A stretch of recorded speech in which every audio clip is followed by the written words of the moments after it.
Salut à tous les amis, c'est H5, j'espère que vous allez bien.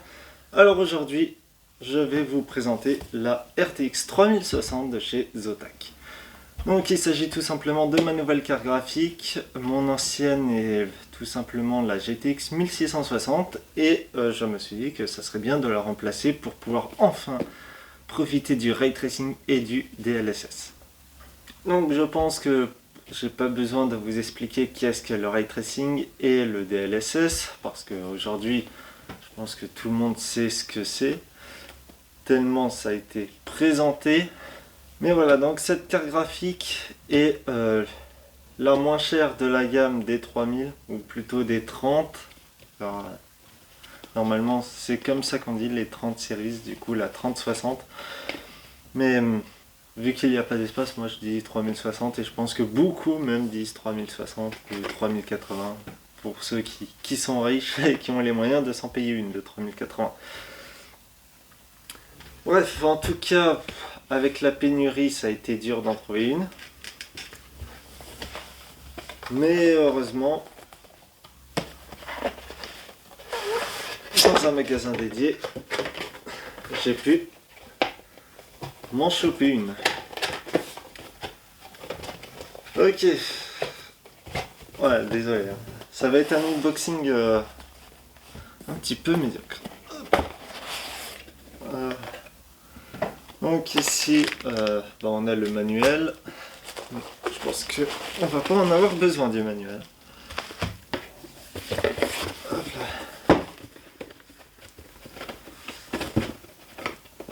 Donc oui, j'avais déjà ouvert la boîte juste pour regarder un petit coup cette carte graphique. Et là, voici cette RTX 3060 de chez Zotac. Donc c'est bien, hein, là, tout comme sur la GTX 1660, je vais juste avoir un 8 pin pour brancher la carte graphique, qui est déjà plus imposante, normal, hein, vu...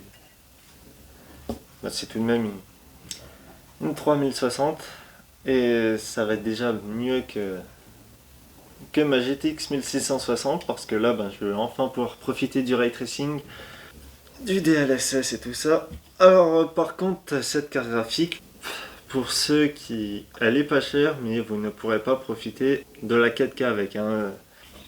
Ou alors si, mais avec le DLSS, c'est bien d'ailleurs le DLSS, mais je pense pas que vous allez monter dans les 140, hein. En tout cas en 1080, je pense que là je vais pouvoir profiter pleinement de mon écran de 144 Hz.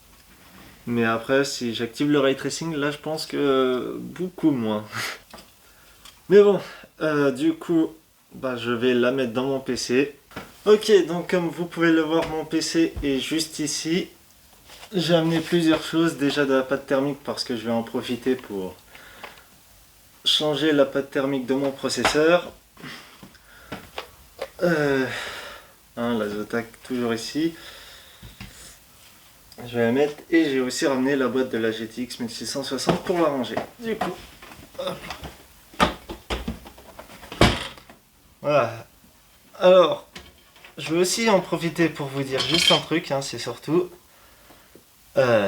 n'achetez jamais un boîtier petit comme celui-là parce que sinon vous allez avoir un cable management affreux.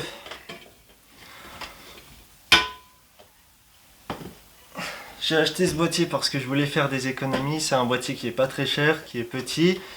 Et le problème, c'est que du coup, vu qu'il est petit, il n'y a aucune gouttière pour les câbles et tout ça. C'est pour ça qu'un jour, je passerai sur un boîtier de chez Corsair. Ah oui, de ce aussi, si ça vous intéresse de voir les performances de la GTX 1660, je vous fais une fiche en haut à droite avec toutes les vidéos que j'ai faites sur PC en matière de gaming. Parce que c'était avec cette carte graphique là avec laquelle je jouais à mes jeux.